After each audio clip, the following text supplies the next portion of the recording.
What's going on, you guys? Welcome back to the channel. This is Big Smoke, and I'm coming with you with our new deck profile. It's crazy that this is my first time doing a deck profile of my own deck that I played this weekend, and it's Virtual Worlds. So before I explain everything about my deck, I basically ended up going undefeated till the top cut, and then going undefeated again, I guess. And so yeah, we went undefeated all day, going up against like 3 different decks, because most of them just played the same deck this weekend. And so yeah, without further ado, we'll begin. So first things off, of course, the main deck monsters is, you want 3 Lulus, of course. This is just standard. Then you have, of course, 3 Laulaus. Everything is just pretty much the same thing as any other virtual deck. There's lilies.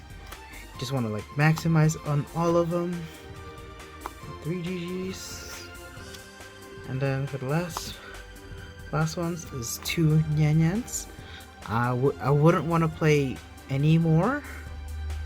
I think this is the best ratio that this deck could have.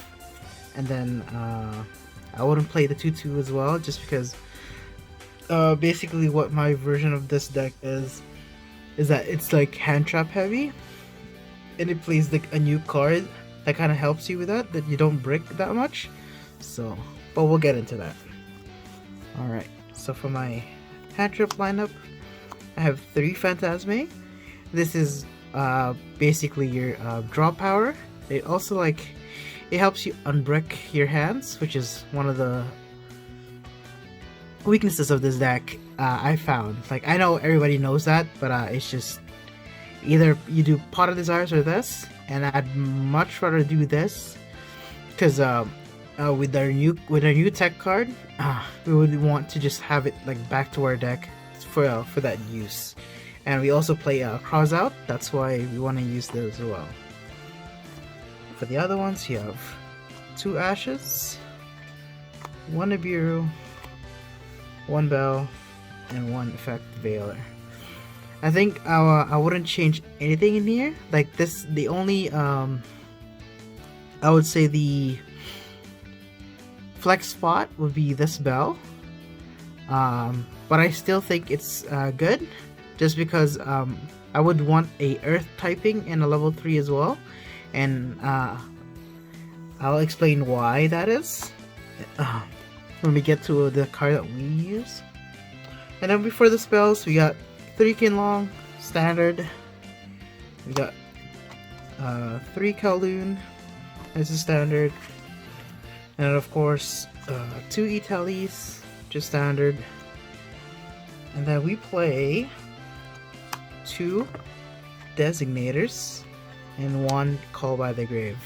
Now, you know, this essentially is like the same card in a sense, but I'd rather have Cross Out more, because if I have Cross Out, I wouldn't be as scared to Nibiru.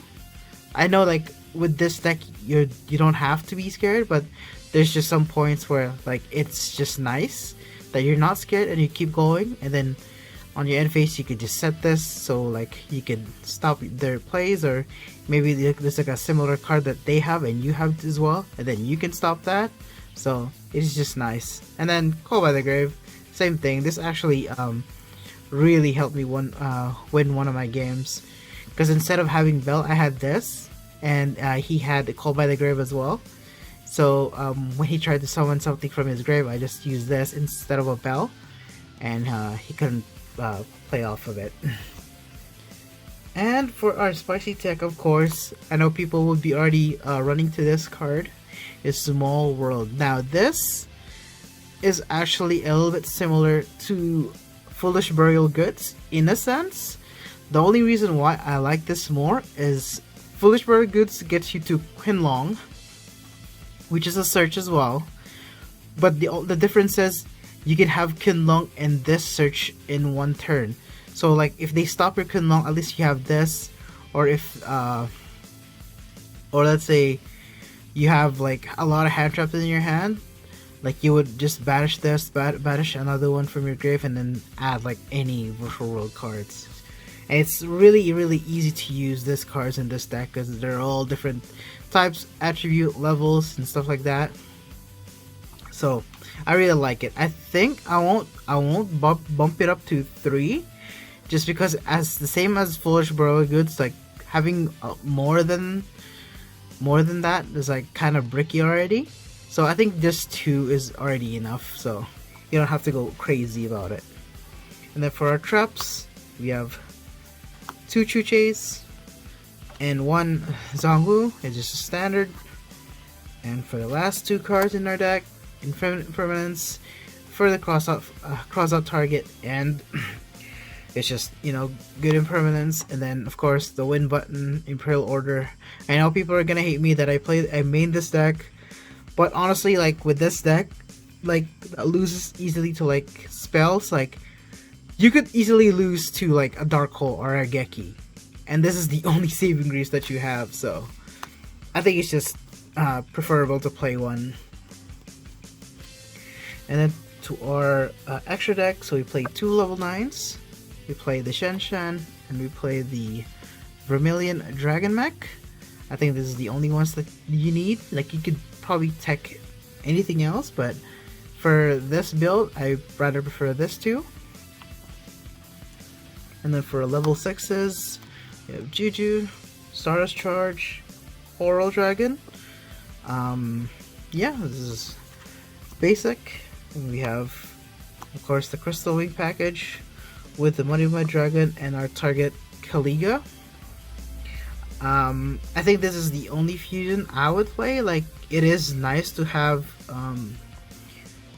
Dragoons, but I think this is the better play because Dragoons, when you do Dragoons, you can't do the double pop, which is one of the reasons why it's strong. So it's like half strong in a sense. That's why I'd rather have this, because at least when you have this and this, you literally lock them out of monster effects. And then for our XCs, we are running 1 Jaja, 1 Fan, Beyond, and Autonomy. So for the Jaja, it's you can play Phantom Knight Breaksword. I just seen times where it's like the only thing that I can summon is 2 level 3s, and I don't have any other card. So if I pop my own Breaksword in his card, then next turn they could just like summon a monster and or pop off next turn and you lose, right? But with Jaja, you like if this is a late, especially late game, you summon this with like different monsters and with same attribute and type monsters in your grave. Summon this, use this effect to not get destroyed by battle, or you don't even have to do that. So you attack, you banish their card, and then you get to summon Zeus. So that's one of the reasons why I prefer this. Fan is just basic. It's just a good. It's kind of like IDP. Utopia Beyond is really good, especially with the addition of Stardust Charge Warrior. This and Charge Warrior, when they have monsters on the field that don't do anything, but they're just there for like a wall. Those two are like basically easy outs to it. And then Autonomy just for level 60s, and it's awesome extender sometimes as well. And then for the last two, of course, we have the Charge Warrior and the Zeus. This came up all up, of course. But yeah, no, I think that's basically one of the good cards in the stack. Moving on to my side, I have cross out targets. This is a Dimension Shifter, Draw Lock. This is very important, and Lancia, because this is basically a win button. Because we can play around a Draw Lock, maybe Dimension Shifter, but definitely Lancia is like a big hurt to the deck. So having this as a crossout is nice. And if you draw it, there's a lot of like decks right now that can't play through Lancia. So like if you just draw it, then you just use it. So they can't play their turn. Next is 2 anti-spell. Since we're already playing like the main IO, just putting this 2 is easy enough. You just take out like any card or like the cards that you don't think you need at that turn. So with that, we have back row removal. So we have 3 evenly match, red reboot. So you know, evenly match is pretty good. Like back row is like one of the big weaknesses this deck has. Like if he has a lot of back row, you easily lose because you can play against like a combo player, but with back row it's really just hard because you don't. Most of your monsters doesn't really have the back row like removal and stuff like that.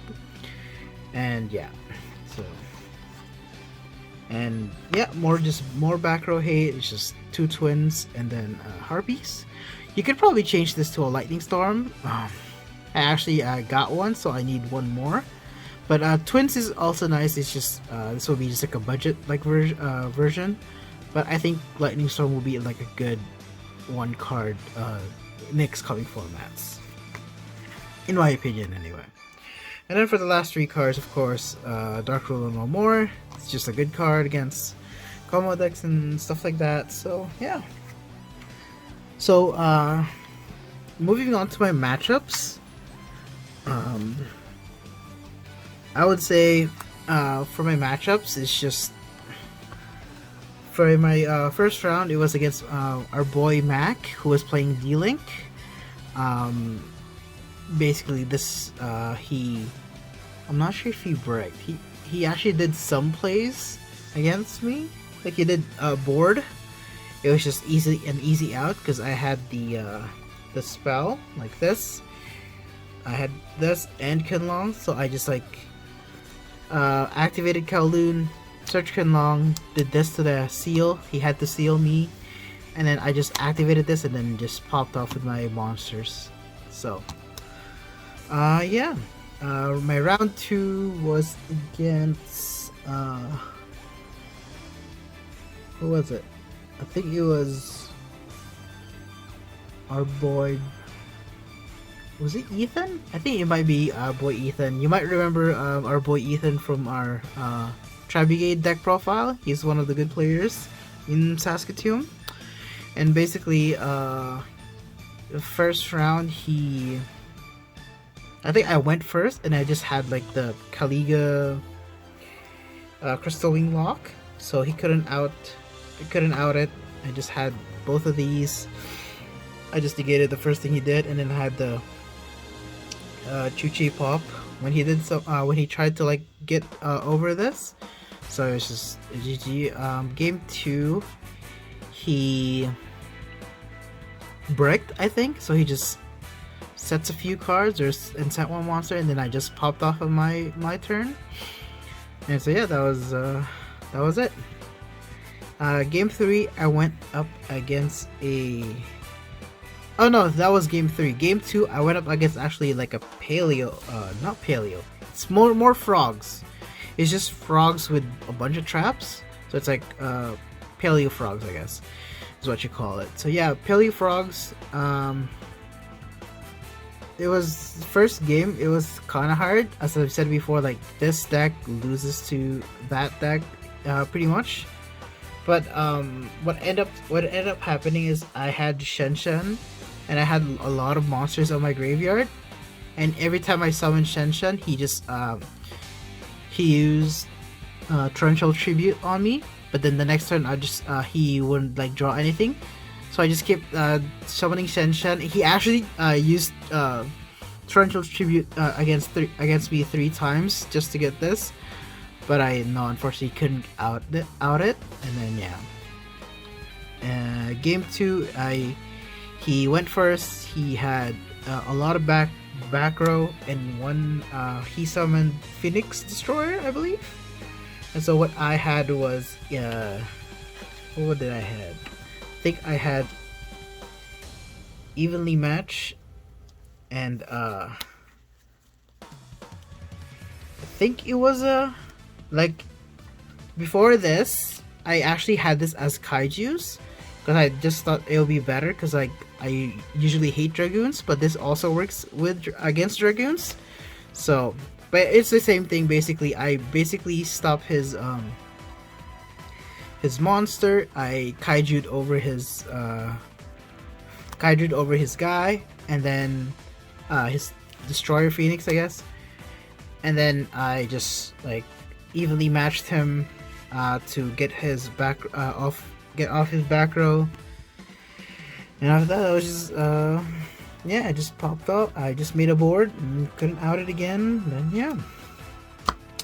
And then my last round was against our boy Cole, playing Live Twins. So Ethan and Cole, both of our close friends, were playing Live Twins that weekend, and I've been seeing them. I've been watching them play those decks. So I had like I had a basic idea of the deck.